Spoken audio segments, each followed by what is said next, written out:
206.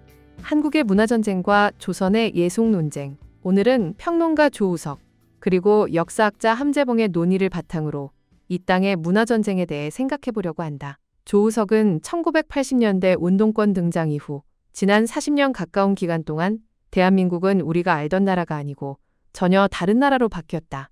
좌파의 핵심 진지인 문화교육 언론이란 3종 세트 영역에서 6.25대 낙동강 전선까지 밀렸던 형국이다. 좌익과의 싸움에서 우리가 코너에 몰릴 대로 몰렸으며 여기서 살아나지 못한다면 대한민국은 기사회생하기 어렵다. 고 본다. 이 문화전쟁은 1948년 건국된 대한민국의 정통성을 놓고 벌어지는 이데올로기 전쟁이다. 대한민국 세력은 당연히 국가 정통성은 자유와 시장경제를 추구하는 서구적 민주주의여야 한다고 생각한다. 반면에 문화교육 언론계의 헤게모니를 장악한 좌파가 추구하는 정통성은 대체로 종북, 종중적이다.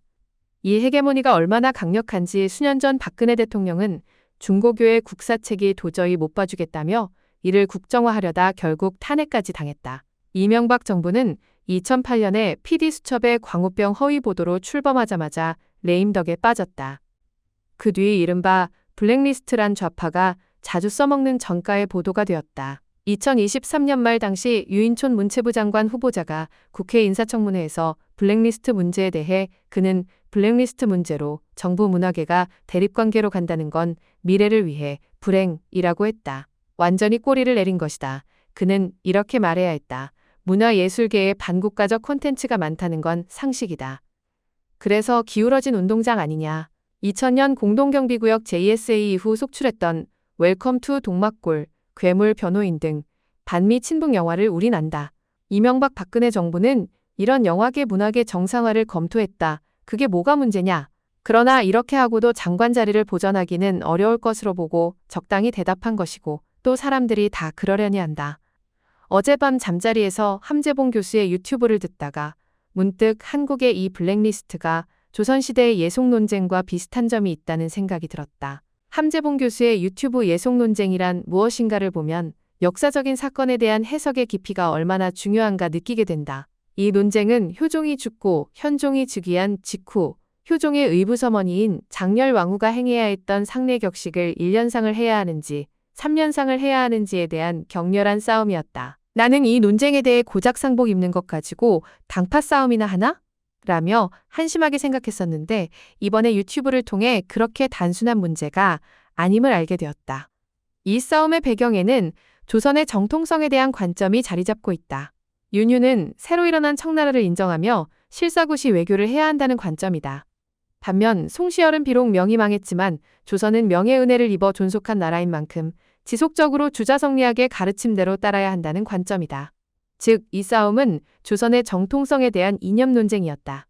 대비의 복상 기간을 두고 일어난 논쟁이지만 내면에는 국가 정통성에 대한 치열한 논쟁이었던 것이다. 다시 오늘날의 문화전쟁으로 돌아가서 블랙리스트 논쟁은 어떤 것인가? 블랙리스트는 문화계에서 하는 일이 무엇이건 표현의 자유이므로 정부가 상관하지 말라는 것이다.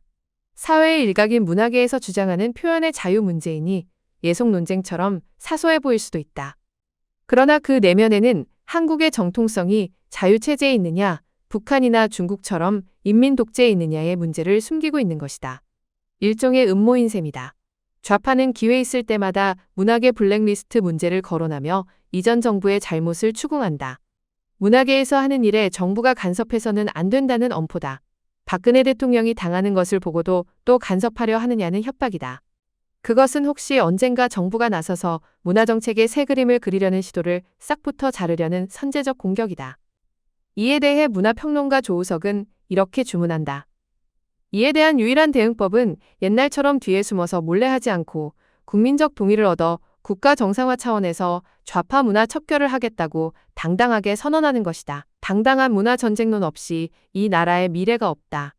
좌파가 대한민국을 해코지하는 작업을 창작과 표현의 자유를 빙자해 할 수는 있을 것이다. 단 그걸 하려면 자신들의 호주머니 돈을 꺼내서 하라. 그러다가 법에 저촉되면 처벌받아야 하고 국가보안법을 어겼을 경우 상응하는 불이익을 받으면 된다.